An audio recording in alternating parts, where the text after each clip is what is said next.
ওম শান্তি। আজ 14ই ফেব্রুয়ারি 2025 প্রাতমূল্যী। ওম শান্তি। বাপদাদা মধুবন।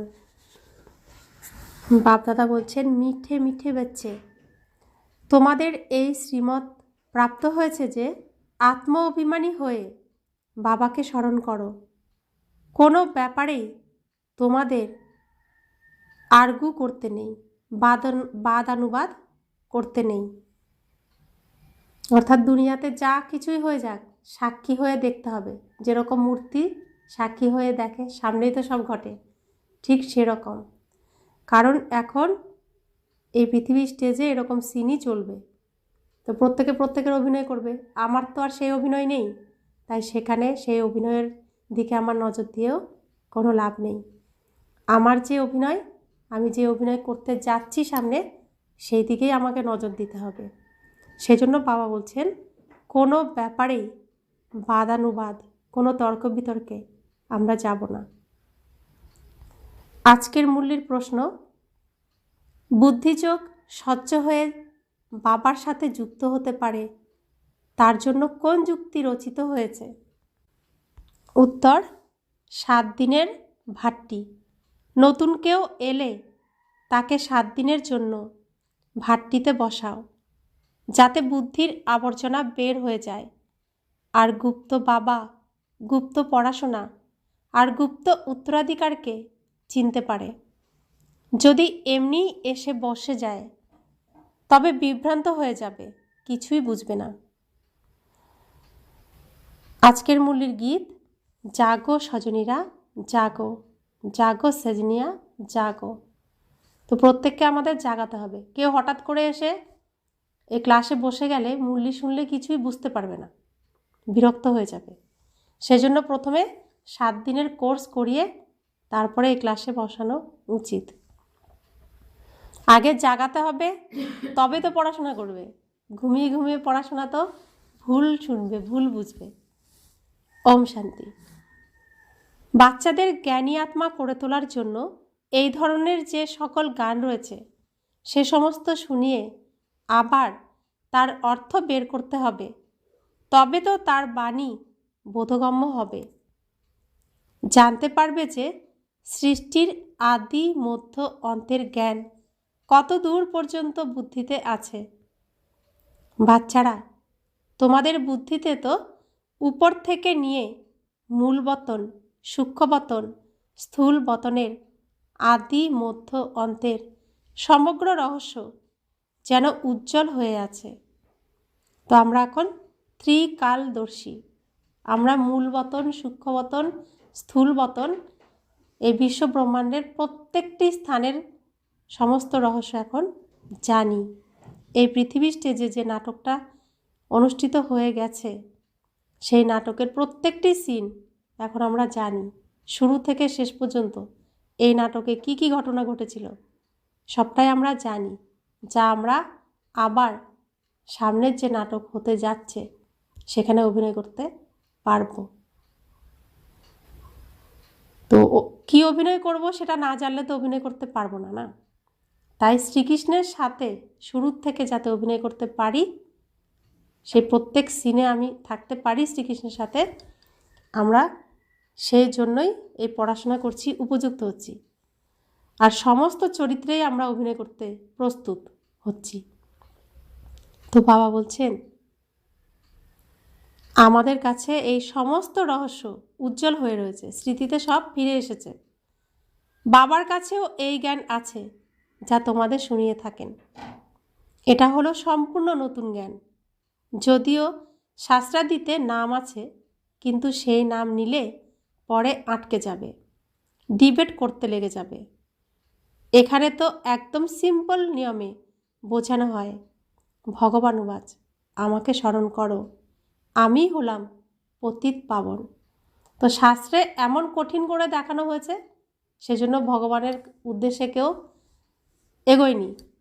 সবাই কি করেছে, সহজ রাস্তা, স্থূল সামনে মূর্তি রেখেছে, তার মধ্যেই ভগবানকে খুঁজেছে।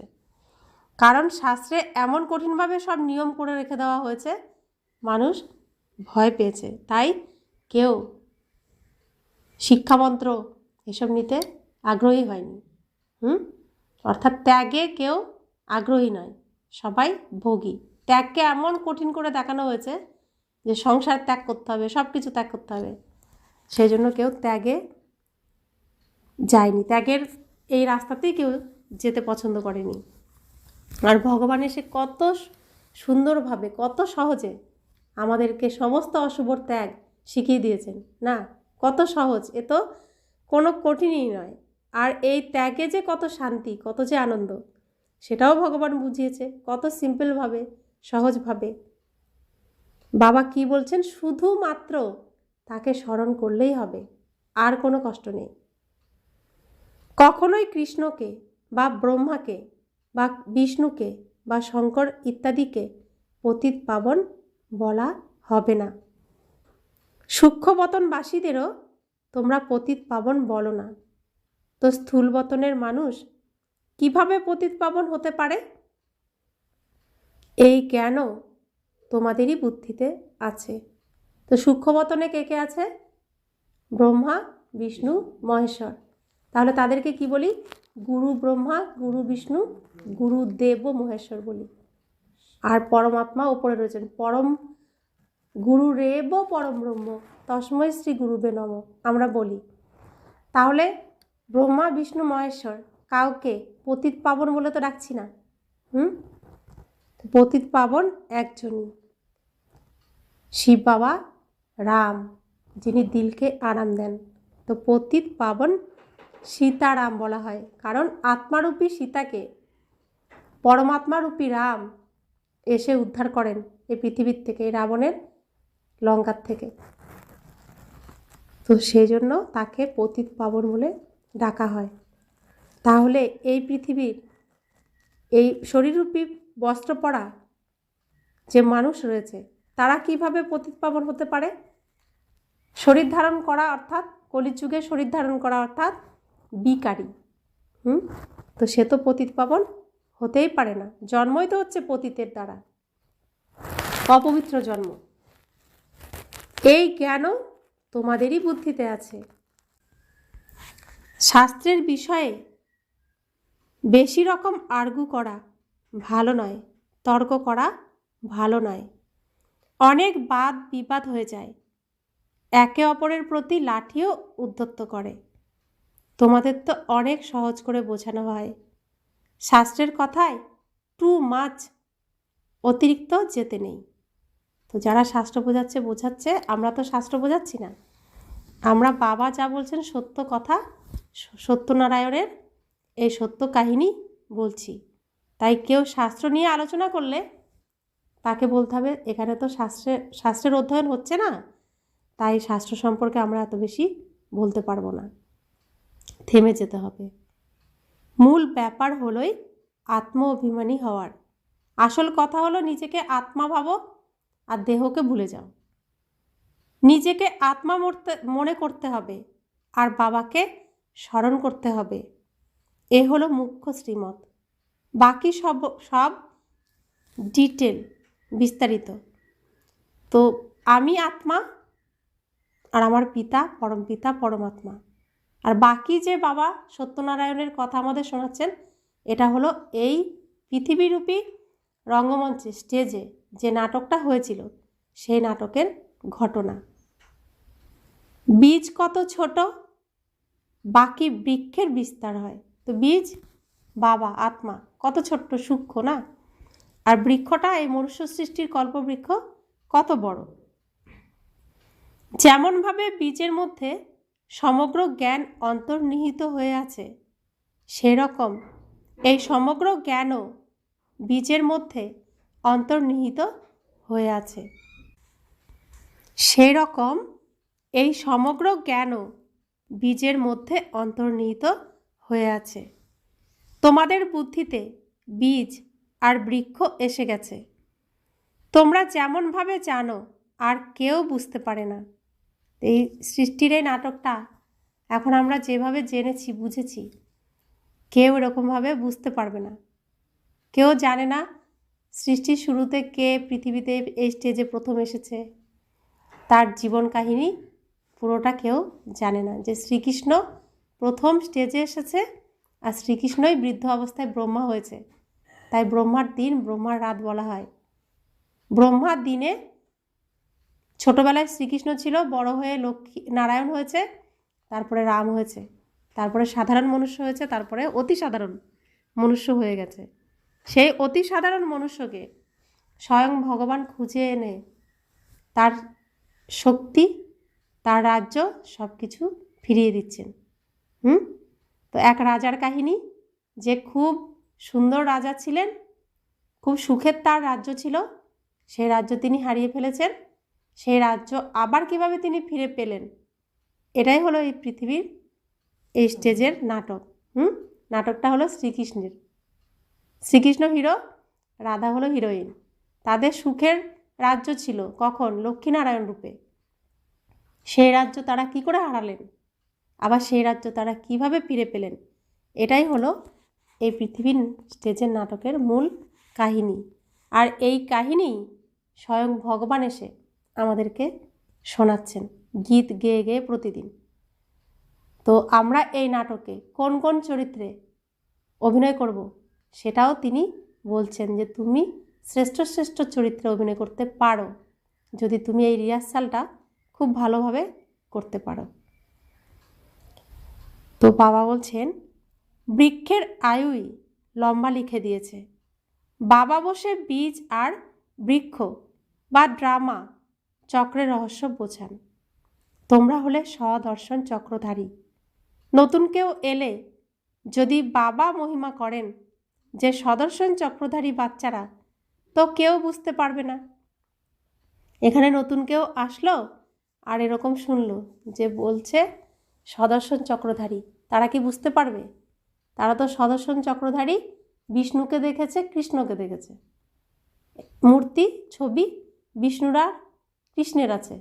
কিন্তু এখানে যে সদর্শন চক্রধারী বাচ্চা আমরা, সত্য সদর্শন চক্রধারী কারা? আমরা।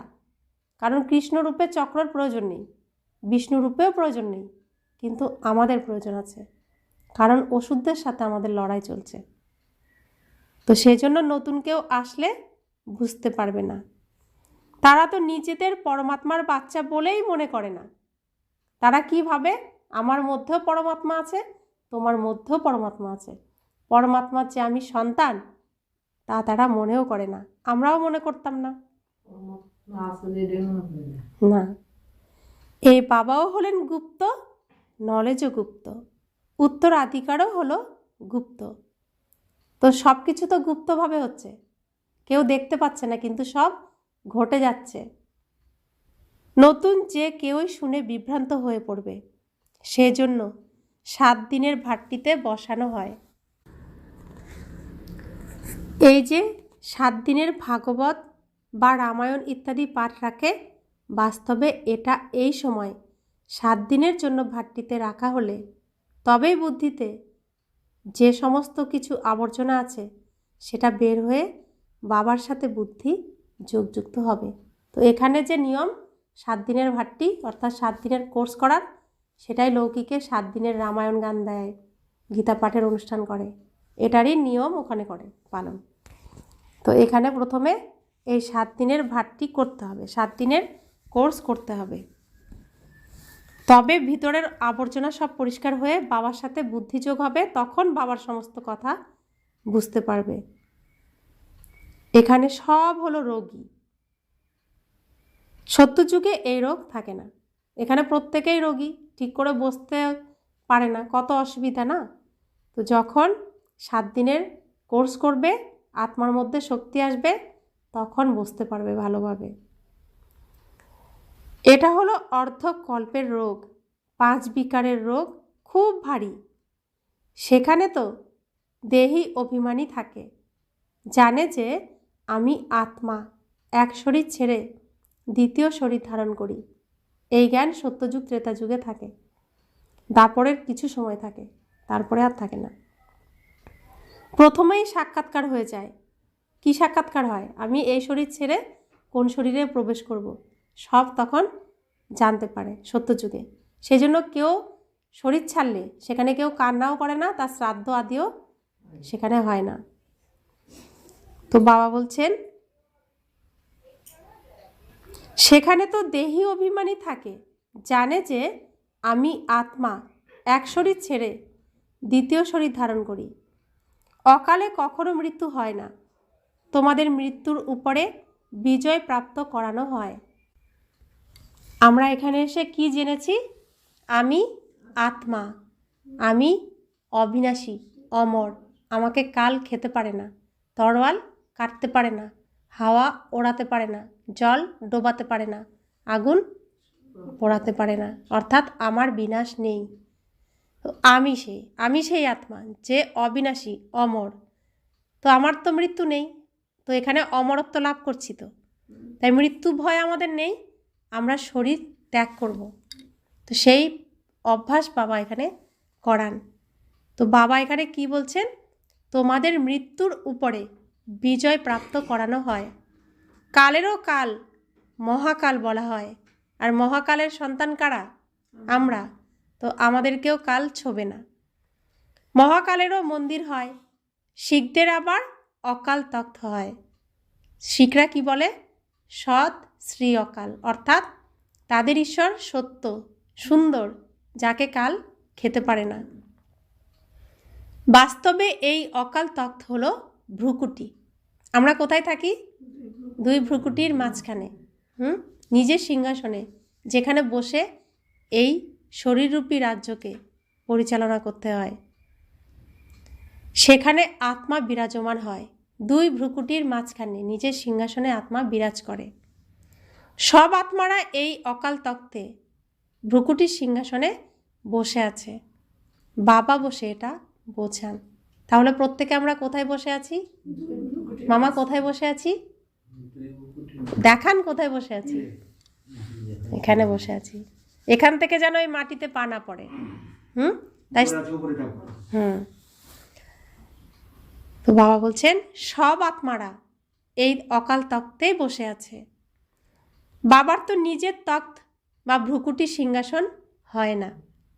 তা আমাদের বাবা এমন, সব সিংহাসন বাচ্চাদেরকে দিয়ে দেন, নিজের জন্য একটা সিংহাসনও রাখেন না। এরকম বাবা পাওয়া যাবে কোনো জন্মে? তিনি এসে এনার এই ভ্রুকুটির সিংহাসন গ্রহণ করেন। কার ভ্রুকুটির সিংহাসন গ্রহণ করেন? ব্রহ্মা বাবার ভ্রুকুটি, অর্থাৎ শ্রীকৃষ্ণের। তো ধার নেন, তার আসল সিটে বসতে পারেন না, পাশে বসেন। যেমন গাড়িতে ড্রাইভারের পাশে একজন বসতে পারে, ঠিক সেরকম ব্রহ্মা বাবার এই গাড়ির মধ্যে তার সিটের পাশে এসে শিব বাবা বসে যান। তো বাবা বলছেন, এই আসনে বসে বাবা বাচ্চারা তোমাদের অমর সিংহাসনে বসার সুযোগ্য করে তোলেন। নিজে কিন্তু সিংহাসনে বসতে পারেন না, আমাদেরকে সিংহাসনে বসার সুযোগ্য করে তোলেন। এরকম বাবা পাবো কখনো কোনো জন্মে? তোমরা জানো সেই মহাসন কিভাবে হয়, যাতে লক্ষ্মীনারায়ণ বিরাজমান হবে। তো এই সিংহাসনে যে ঠিক করে বসতে পারবে, সত্যযুগে সেই উচ্চ সিংহাসনে সেও বসতে পারবে। তো বাবা কি শেখাচ্ছেন? কিভাবে আমরা লক্ষ্মীনারায়ণের সেই সিংহাসনে বসতে পারি, সুযোগ্য হতে পারি, সেই সিংহাসন, সেই মহা আসনে বসানোর এখানে ট্রেনিং করাচ্ছেন, পড়াশোনা করাচ্ছেন, উপযুক্ত করছেন। ময়ূর সিংহাসনের খ্যাতি রয়েছে। ময়ূর সিংহাসন অর্থাৎ শুদ্ধ পবিত্রতার দ্বারা যে সিংহাসনের জন্ম। তো লক্ষ্মীনারায়ণের সিংহাসন পবিত্রতার দ্বারাই পাওয়া সম্ভব। তো প্রথম পবিত্রতাকেই তাই ধারণ করতে হবে। বিচার করতে হবে তাকে কেন ভোলানাথ ভগবান বলা হয়। ভোলানাথ ভগবান বললে বুদ্ধি উপর দিকে চলে যায়। সাধু সন্ত ইত্যাদি আঙুল দিয়ে ইশারাও সেরকমই করে, তাকে স্মরণ করো। তো প্রত্যেকের আঙুল, যীশুখ্রিস্টের আঙুল কোন দিকে? গুরু নানকের আঙুল কোন দিকে? প্রত্যেকের আঙুল উপরে। কারণ আমাদের আঙুল কোথায় ওঠে? আমরা যখন অসন্তুষ্ট হই কারোর ব্যবহারে, তখন কি বলি? চোখ, মাথা, আঙুল সব উপরে উঠে যায়। উপরে একজন বসে আছে, যায় না? একজনই তো বসে আছে না, যেখানে দ্বিতীয়জন বসতে পারে না। অদ্বিতীয় তিনি, দ্বিতীয় কখনোই হয় না। আর আমরা তাকে কি বলি? অদ্বৈত। অদ্বৈত নয়, অদ্বিতীয়। তো বাবা বলছেন যে সাধু সন্ত ইত্যাদি সকলের আঙুলি ওপরের দিকে উঠে যায়, যথার্থভাবে তো কেউ জানতে পারে না। আঙুল ওপরে উঠলেও তিনি দেখতে কেমন, তিনি কে, কেউ যথার্থভাবে জানতে পারে না।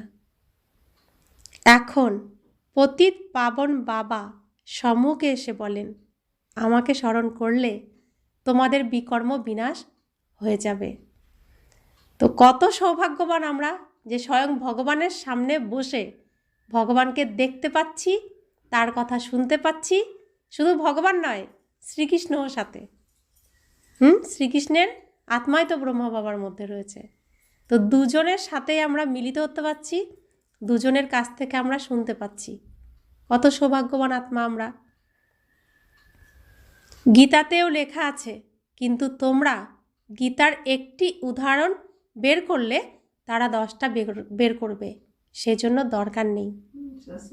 শাস্ত্রের সাথে কোনো বাদ বিবাদ করতে যাওয়ার কোনো দরকার নেই। যারা শাস্ত্র ইত্যাদি পড়েছে তারা বুঝবে আমরা লড়তে পারি।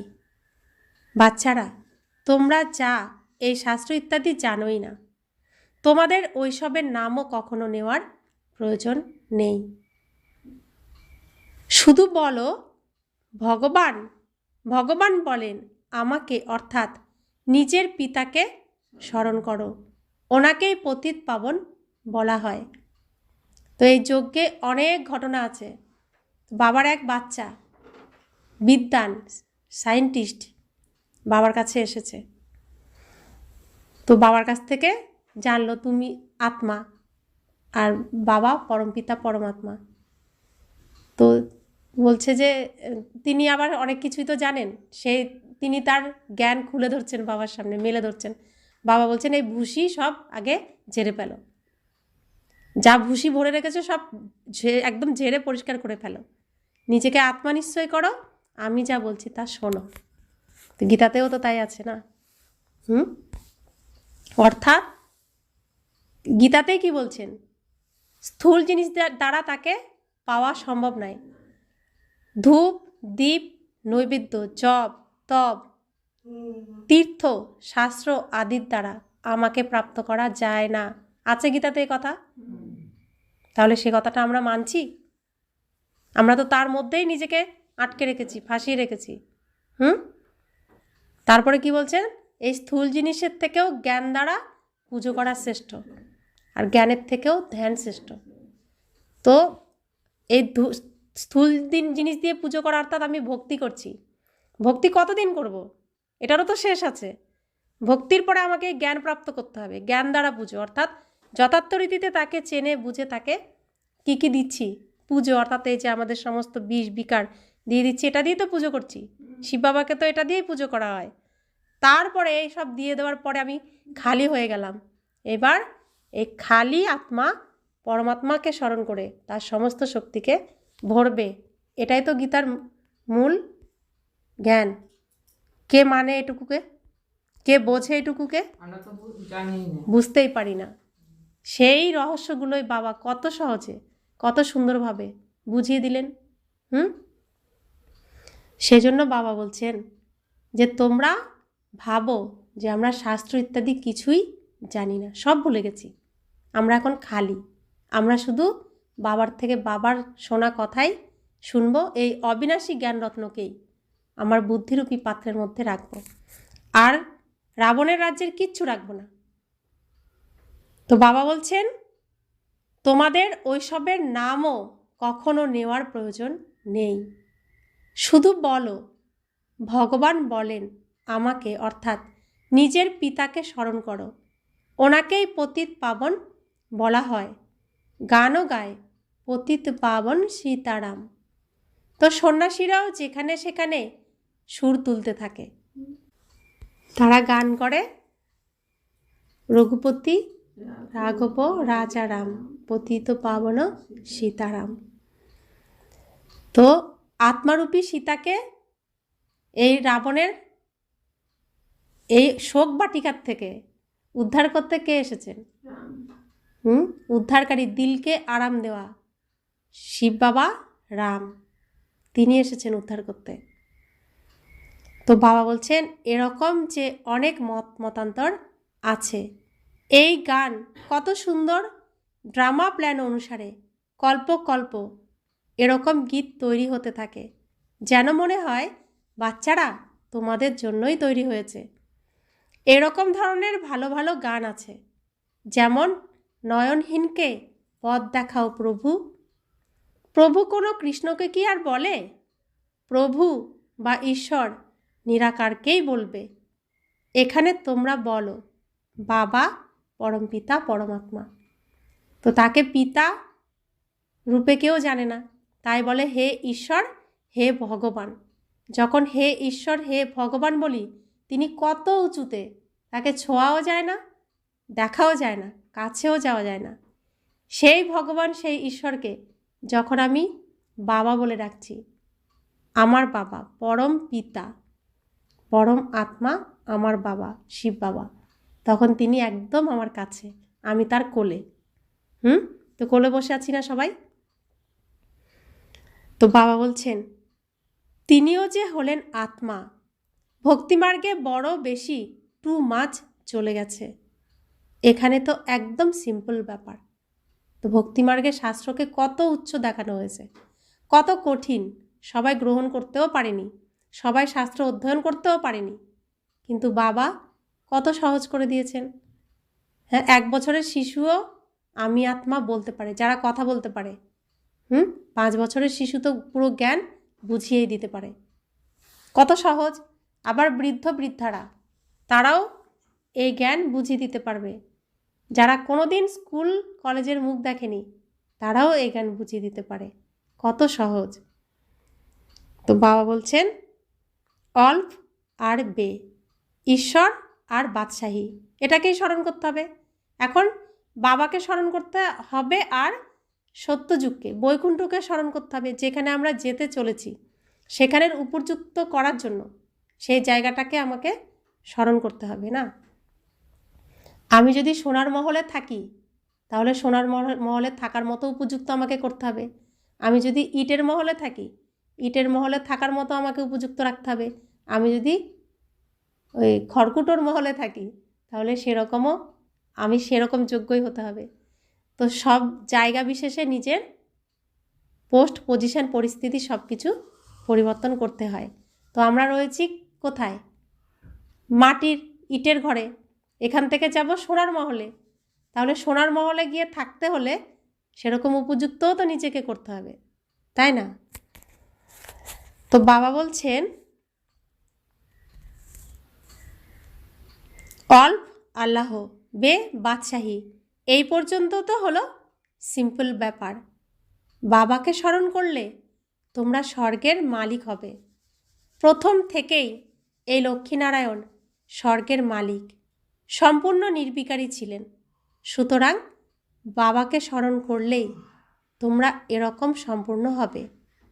যে যত স্মরণ করে আর সার্ভিস করে, সে ওই রকমই উচ্চপদ প্রাপ্ত করে। সেটা বুঝতেও পারা যায়।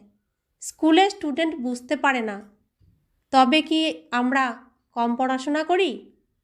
আমরা এখানে পড়াশোনা করছি, তো রেজাল্ট কেমন করব, পরীক্ষায় কত নাম্বার পেতে পারি, স্টুডেন্ট বুঝবে না, এটা কি হতে পারে? হতে পারে? তাহলে আমরা যে পড়াশোনা করছি, কতটা ধারণ করেছি, আমি কি লক্ষ্মীনারায়ণ হতে পারবো কি পারবো না, নিজে তো বুঝতে পারবো। যারা সম্পূর্ণ অ্যাটেনশন দেয় না, তো তারা পিছনে বসে থাকে, তাই অবশ্যই ফেল করে যায়। নিজেকে রিফ্রেশ করার জন্য জ্ঞান বিষয়ক যে ভালো ভালো গান তৈরি হয়েছে, সেসব শোনা উচিত। এরকম ধরনের গান নিজের ঘরে রাখা উচিত। কাউকে এর উপরে বোঝাতেও পারো। কিভাবে আবার মায়ার ছায়া পড়ে? শাস্ত্রে তো এই কথা নেই যে কল্পের আয়ু 5000 বছর। ব্রহ্মার দিন আর ব্রহ্মার রাত হলো অর্ধেক অর্ধেক। এই গান তো কেউ না কেউ রচনা করেছে। বাবা হলেন বুদ্ধিমানের বুদ্ধি, তাই কারত্ব বুদ্ধিতে এসেছে যে বসে এই গান তৈরি করেছে। তো বাবা বুদ্ধিমানের বুদ্ধি, তা আমরাও এখন একটু একটু বুদ্ধিমান হয়েছি তো আগের থেকে, তো বুদ্ধি খুলে দিয়েছেন। তো বুদ্ধিমানের বুদ্ধি কে? বাবা।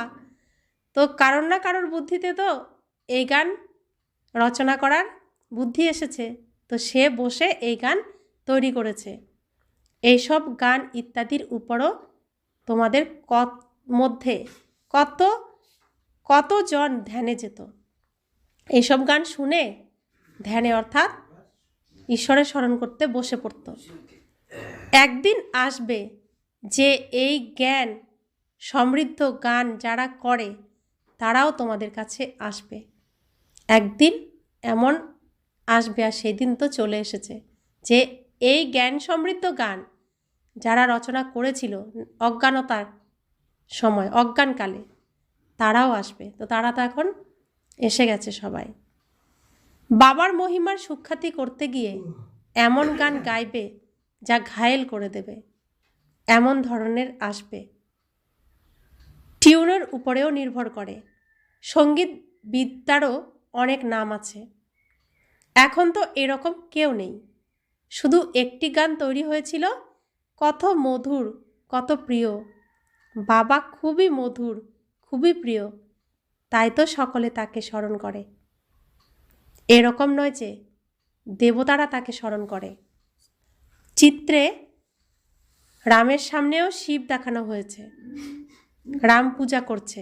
এটা ভুল, কারণ সত্যযুগে ত্রেতাযুগে কোনো পূজা হয় না, কোনো মন্দির নেই, কারোর কোনো পূজা হয় না, সেখানে কোনো কারোর কাছে নত হওয়ার মতো কোনো ঘটনাই নেই, কোনো সিনই নেই। সেখানে শ্রাদ্ধ হয় না, কেউ কাউকে জোর করে পড়াশোনা করায় না, কোনো বই নেই সেখানে, শুধু খুশি। সেখানে পড়াশোনা কেমন? গান বাজনা, ছবি আঁকা, আর নিজের রাজ্য অর্থাৎ নিজের দেশের ম্যাপটাকে বোঝা, এটা হচ্ছে শিক্ষা। রাজত্ব করার জন্য ছোট শিশুদেরকে এই পুরো ভারতবর্ষ অর্থাৎ পুরো বাচ্চাদেরকে নিজের দেশের চিত্র বোঝানো হয়, এটাই সেখানের পড়াশোনা। তো বাবা বলছেন, দেবতারা কি আর কাউকে স্মরণ করে? স্মরণ মানুষ করে। তোমরাও এখন হলে মানুষ, আবার দেবতা হবে। দেবতা আর মানুষের মধ্যে রাত দিনের পার্থক্য। সেই দেবতারাই আবার মানুষ হয়। চক্র কিভাবে আবর্তিত হতে থাকে কারোর জানাও নেই। তোমাদের এখন জানা হয়েছে যে আমরা সত্যি সত্যি দেবতা হচ্ছি। এখন আমরা এখন ব্রাহ্মণ। নতুন দুনিয়াতে দেবতা বলা হবে। এখন আমরা কলিযুগের সিনে সেই শূদ্র রূপে, অসুর রূপে আর সেই সিনে অভিনয় করছি না। আমরা এখন ব্রহ্মাপুরীতে ব্রাহ্মণ হয়ে গেছি। আমরা আবার সত্যযুগে কি হব? দেবতা হব। সত্যযুগে যখন যাব তখন আমাদেরকে কি বলবে? দেবী দেবতা বলবে। তোমরা এখন অবাক হয়ে যাও। শুনলে অবাক হয়ে যায় না? কেউ কেউ বিশ্বাস করে, কেউ কেউ এখনো বিশ্বাস করতে পারে না। এই ব্রহ্মা নিজেই, যিনি এই জন্মে প্রথম দিকে পূজারী ছিলেন, শ্রী নারায়ণের মহিমার সুখ্যাতি করতেন। নারায়ণের প্রতি খুব প্রেম ছিল। এখন ওয়ান্ডার লাগে, বিস্ময় লাগে। আমরা সেই হতে চলেছি। তাই খুশির পারদ কত ঊর্ধ্বে ওঠা উচিত। তোমরা হলে আননোন ওয়ারিয়ার্স, গুপ্ত যোদ্ধা, নন ভায়োলেন্স, অহিংসক যোদ্ধা। আমরা সত্যি সত্যি তোমরা হলে ডবল অহিংসক। না কাম কাটারি, না সেই লড়াই। কাম হলো আলাদা, ক্রোধ হলো আলাদা জিনিস। তোমরা হলে ডবল অহিংসক। তো আমরা কাম, ক্রোধ কোনো কিছুই এখন আমরা এগুলোকে প্রয়োগ করি না। আমরা সমস্ত নোংরাকে ত্যাগ করছি। নন ভায়োলেন্স, অহিংসক সেনা। আমরা প্রেম দিয়ে জয় করি। সেনা শব্দতে তারা আবার সেনা দাঁড় করিয়ে দিয়েছে। মহাভারতের লড়াইতে মেলের নাম দেখিয়েছে। ফিমেলের নেই। তো পুরো মহাভারতের যুদ্ধে পুরুষরা যুদ্ধ করেছে, দেখিয়েছে, শক্তি সেনার কোনো নাম নেই। বাস্তবে তোমরা হলে শিব শক্তি, মেজরিটি তোমাদের হওয়ার কারণে, বেশিরভাগ তোমাদের হওয়ার কারণে শিব শক্তি সেনা বলা হয়। তো মেজরিটি কারা? মেয়েরা নাকি ছেলেরা? আসল মহাভারতের লড়াইতে কারা বেশি অংশগ্রহণ করেছে? মেয়েরা। এই যে বর্তমানে কারা অংশগ্রহণ করছে? মেয়েরা। আর রাবণের দেখানো মহাভারতে পুরুষদেরকে দেখিয়েছে, কারণ রাবণ মেয়েদেরকে একদম শক্তিহীন করতে চেয়েছে। সেই জন্য এই কথা এক বাবা বসে বুঝিয়েছেন, একজনই এসে আমাদেরকে এখন এটা বোঝাচ্ছেন, আর কেউ এই কথা বোঝায়নি। তো মেয়েদেরকে সম্মান কে দিয়েছেন? এসে স্বয়ং ভগবান। তবেই মেয়েরা এখন সম্মান পাচ্ছে। এখন বাচ্চারা, তোমরা নবযুগকে স্মরণ করো। দুনিয়ায় কারোরই নবযুগ সম্বন্ধে জানা নেই। তারা তো মনে করে নবযুগ 40,000 বছর পরে আসবে। সত্যযুগ হলো নবযুগ, এটা তো অত্যন্ত ক্লিয়ার। তো বাবা রায় দেন, এরকম ভালো ভালো গান শুনেও রিফ্রেশ হবে আর কাউকে বোঝাবেও। এই সমস্ত হলো যুক্তি। এইসবের অর্থ শুধু তোমরাই বুঝতে পারো। অনেক ভালো ভালো গান আছে নিজেকে রিফ্রেশ করার জন্য। এই গান খুব সাহায্য করে। অর্থ করতে চাইলে তো মুখও খুলে যাবে, খুশিও হবে। এছাড়া যারা বেশি ধারণা করতে পারবে না, তাদের জন্য বাবা বলেন, ঘরে বসে বাবাকে স্মরণ করো। গার্হস্থ্য জীবনের থেকে শুধু এই মন্ত্র স্মরণে রাখো, বাবাকে স্মরণ করো আর পবিত্র হও। পূর্বে পুরুষরা তাদের স্ত্রীদেরকে বলতো, ভগবানকে তো ঘরেও স্মরণ করতে পারো, আবার মন্দির ইত্যাদিতে দিশেহারা হয়ে ঘুরে বেড়ানোর দরকার কি? আমি তোমাকে ঘরে মূর্তি দিয়ে দিচ্ছি, এখানে বসে স্মরণ করো, ধাক্কা খেতে কেন যাবে? এরকম অনেক পুরুষ স্ত্রীদের যেতে দিত না। জিনিস তো একই হলো, পূজা করতে হবে আর স্মরণ করতে হবে। যখন একবার দেখে নিয়েছে তো এরকমও স্মরণ করতে পারো। কৃষ্ণের চিত্র তো হলো কমন, ময়ূর মুকুটধারী। বাচ্চারা, তোমরা সাক্ষাৎকার করেছ, ওখানে কিভাবে জন্ম হয় সেটাও সাক্ষাৎকার করেছ, কিন্তু তোমরা কি আর তার ফটো বের করতে পারো? তো প্রথম যারা যজ্ঞে এসেছে, তো ব্রহ্মা বাবাকে দেখলে তারা কৃষ্ণকে দেখতে পেত আর সত্যযুগকে সাক্ষাৎকার করতো। সত্যযুগে গিয়ে কৃষ্ণের সাথে রাস করছে। তো সেই সময় এই যজ্ঞে সবাইকে আসতে দিত না। তো বাবা বলতেন যে কৃষ্ণের মুখ তো দেখে নিয়েছো, ময়ূর মুকুটধারী, তো বাড়িতে বসে বসে স্মরণ করো না। সেই সময় তো বাবার পরিচয় দেননি, কারণ দিলে কেউ বুঝতে পারবে না। তখন শ্রীকৃষ্ণকে দেখিয়ে সাক্ষাৎকার করিয়েছেন। সেই জন্যই তো শ্রীকৃষ্ণের নামেই সব কিছু এত শাস্ত্র রচনা করা হয়েছে। তো বলছে শ্রীকৃষ্ণর মুখ যখন একবার দেখে নিয়েছো, এই মুখটাকেই স্মরণ করো। মনের মধ্যে ফটো তুলে নাও, তো ময়ূর মুকুটধারী শ্রীকৃষ্ণকেই স্মরণ করতে থাকো। আর ওখানে সত্যযুগে কিভাবে জন্ম হয় সব কিছুই তো তোমরা সাক্ষাৎকার করেছ। তাহলে সেখানকার কোনো ফটো, সত্যিকারের ফটো কি তোমরা বের করতে পারবে? হুবহু পারবে না। কেউ অ্যাকুরেট বের করতে পারে না।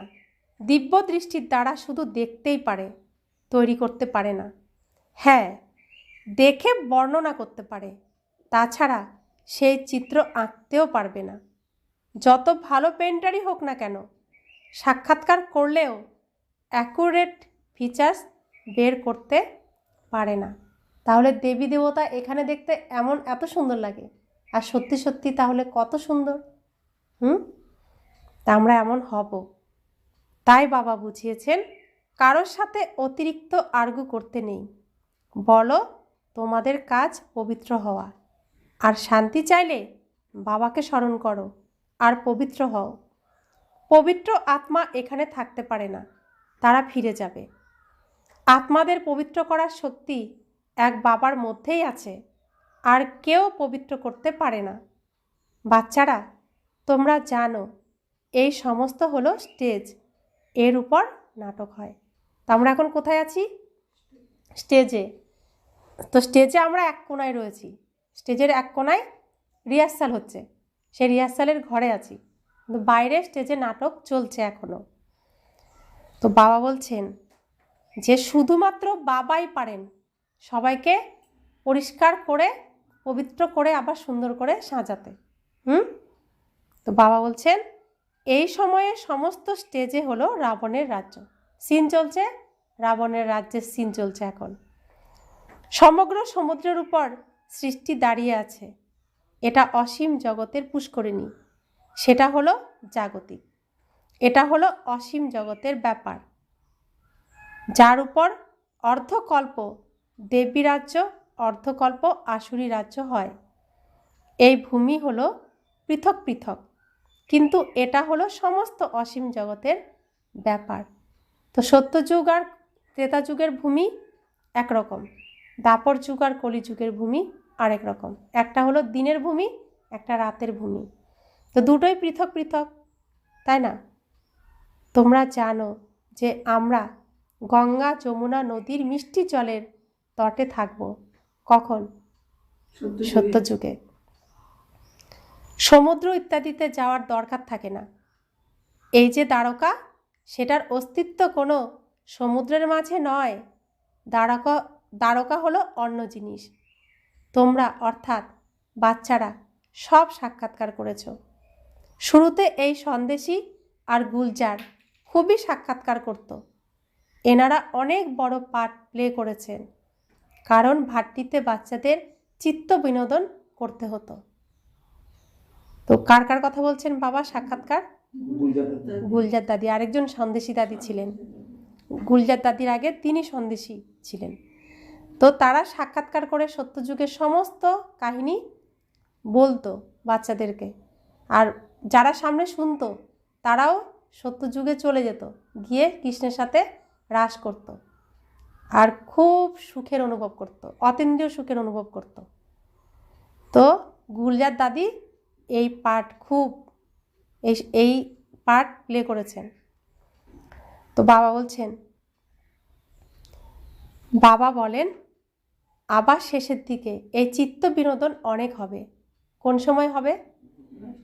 স্থাপনার সময়ও হয়েছে, আবার বিনাশকালেও হবে, কারণ আমাদেরকে এই বিনাশের সিন দেখতে হবে না, বাবা দেখতে দেবেন না। কি করবেন?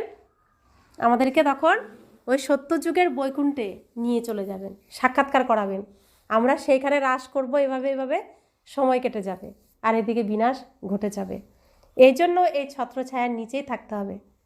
দুনিয়ার তারা খেতে পাবে না, কারণ এই যে এখন জমানোর সময় তারা ভোগ করছে না, তাদের তো হিসেবের সব শেষ করে দিচ্ছে, আর আমরা তো জমাচ্ছি, তাই আমাদের কখনো অভুক্ত থাকতে হবে না, বাবা খাইয়ে দেবেন। বাবা আমাদের সমস্ত দায়িত্ব নিচ্ছেন না, সেজন্য বাবা বলছেন সেই পার্ট আবার অন্যরকম।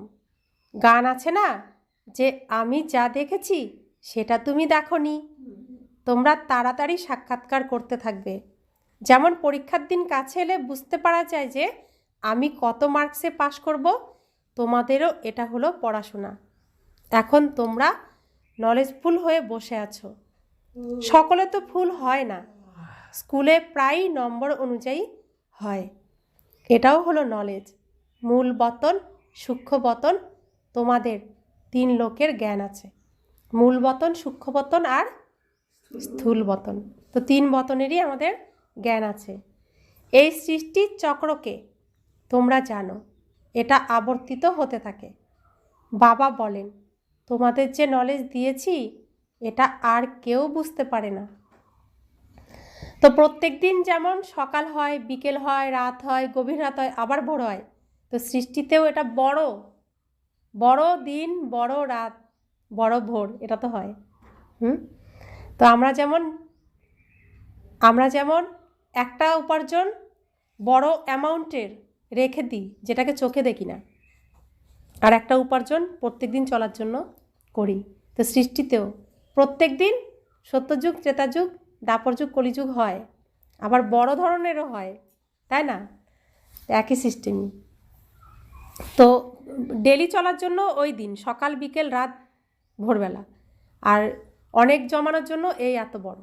তা এখন সেই বড় জমানোর সময়, বেশি জমানোর সময়, আর দৈনন্দিন যে চলবে সেটা এখান থেকেই আমরা পেয়ে যাব।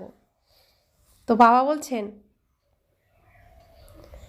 তোমাদের উপর হলো অসীম জগতের দশা। আমাদের উপর কিসের দশা?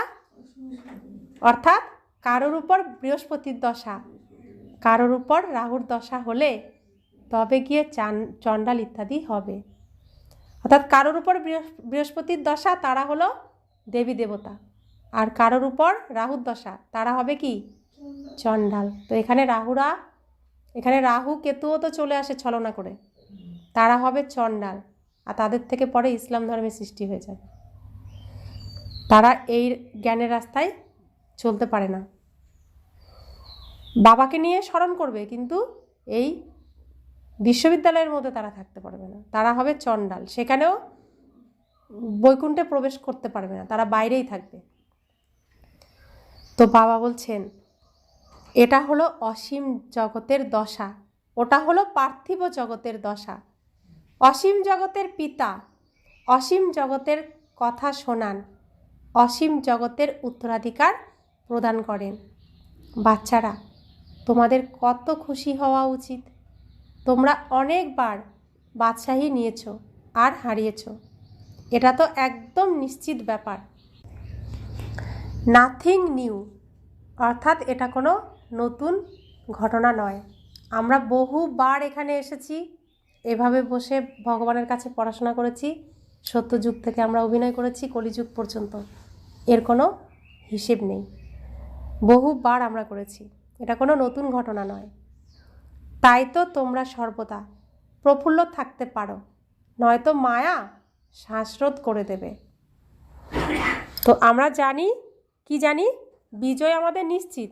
আমরা বহুবার জয়লাভ করেছি, বহুবার এখানে বৈকুণ্ঠ এসেছে, বহুবার শ্রীকৃষ্ণ এসেছে, তা আমাদের বিজয় নিশ্চিত। সেজন্য আমরা খুশিতে থাকতে পারি। আর যদি এই নিশ্চয়তা না থাকতো, তবে মায়া আমাদের শ্বাসরোধ একদম করে দিত, শ্বাসরোধ করে দেয় মায়া। তো আমরা জানি মায়াকে আমরা ভয় পাই না, আমরা তো বিজয় হবই হব, সফলতা আমাদের হয়েই রয়েছে। তোমরা সবাই হলে প্রিয়তমা, আশিক এক প্রিয়তমের, এক মাসুকের।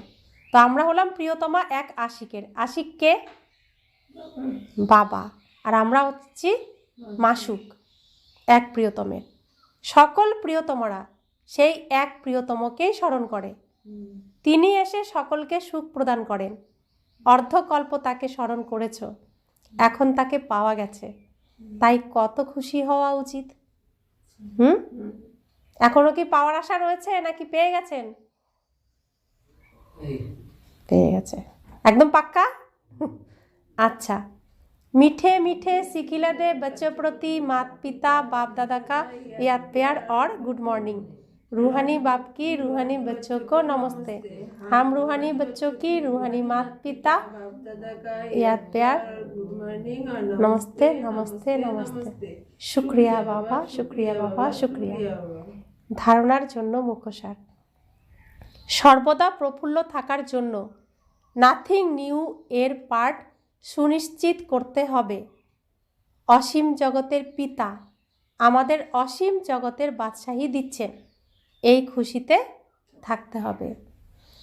অর্থাৎ আমরা বহুবার এই লড়াই করেছি, আমরা বহুবার বৈকুণ্ঠ স্থাপন করেছি, আমাদের বিজয় বহুবার হয়েছে, এবারও হবে। তাই নিশ্চিন্তে, শুধু নিমিত্ত হয়ে আমাদেরকে এই শ্রেষ্ঠ কর্ম করে যেতে হবে আর খুশিতে থাকতে হবে। দ্বিতীয় ধারণা, জ্ঞান সম্পর্কিত ভালো ভালো গান শুনে নিজেকে রিফ্রেশ করতে হবে, তার অর্থ বের করে অপরকে শোনাতে হবে। বরদান, মায়ার সম্বন্ধগুলিকে ডিভোর্স দিয়ে বাবার সাথে সম্বন্ধ স্থাপনের সওদা করে মায়াজিৎ মোহজিৎ ভব। তো এঙ্গেজমেন্ট কার সাথে করব? বাবার সাথে। আর পুরনোগুলোকে ডিভোর্স দেব, অর্থাৎ দেহ সহ দেহের সমস্ত সম্বন্ধকে ডিভোর্স, আত্মা সহ আত্মার সঙ্গে সমস্ত সম্পর্ককে কি করব? এঙ্গেজমেন্ট করব। এখন স্মৃতির থেকে পুরানো সওদা ক্যান্সেল করে সিঙ্গেল হও।